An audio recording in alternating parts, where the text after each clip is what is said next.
Welcome, everyone, to another episode of Phrases That Make Sense, where we look at phrases such as head over heels, you are what you eat, that's exactly how it feels. No offense, but it's raining cats and dogs as pure as the driven snow. Lipstick on a pig, sweaty as a pig. Piggy, piggy, piggy, piggy, piggy, piggy. What is with all these pig sayings? What is with all these pig sayings? What is with all these pig sayings? Welcome to Phrases That Actually Make Sense!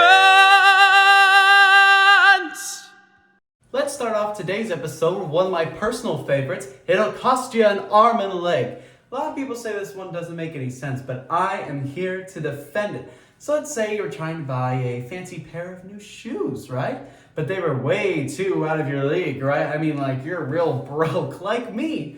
So you're gonna say, well, I don't have enough money for these new pairs of shoes, so I'm going to rip off one of my limbs to pay the difference. See? Makes perfect sense, guys. Another phrase that gets jumbled up in the old word vomit is neck and neck, which means something's really close together. Like, let's say two guys are in a race, or girls, and they're really close in the race. Their necks might touch a little bit. They're neck and neck. Now, of course, there are some phrases that get used improperly, like, I'm not racist, but it's nothing good ever follows that phrase. Usually it is something racist. So if you're gonna use I'm not racist, but you wanna say something not racist afterward, not even related to race whatsoever, like, I'm not racist, but I would love an egg salad. See? Egg salad's not racist. A similar phrase that is like I'm not racist, but is with all due respect. Nothing ever respectful follows with all due respect. Usually it'll be something like, with all due respect, sir, but I want to curb stop your children at 39 miles per hour. That's not respectful at all. You don't want to say, hey, with all due respect, your wife is beautiful. I don't know, that might not work. Now let's move on to one of the more obscure phrases, like the dog days of summer, which of course means, well,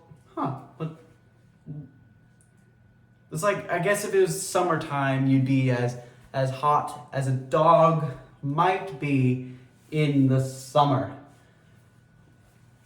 It's a tough one. Or if you want to be romantical, you could say like, you're the apple of my eye, baby. Which would mean like, if you want to be like if you want, it's if they're a fruity target, I guess. If they look like an apple, then you would call the lady who is in a round shape an apple of your eye.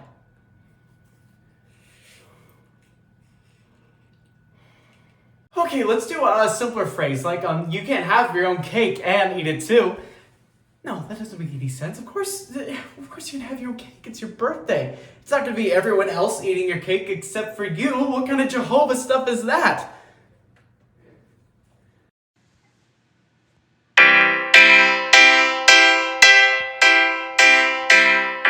Maybe not all phrases make sense. Wait, that can't be right. All phrases must make sense. If phrases weren't so inexplicably dense, then every phrase would make sense. Like, kick the bucket, wouldn't you suck it? And the cold shoulder, big as a boulder, and mad as a March hare, I'm gonna pull out my hair. Right? Do they not make sense? Yes, they make sense. It makes sense. It must make sense. There's no such thing as a phrase that doesn't make sense. Of course it makes sense. It has to. It must. I have to destroy the world.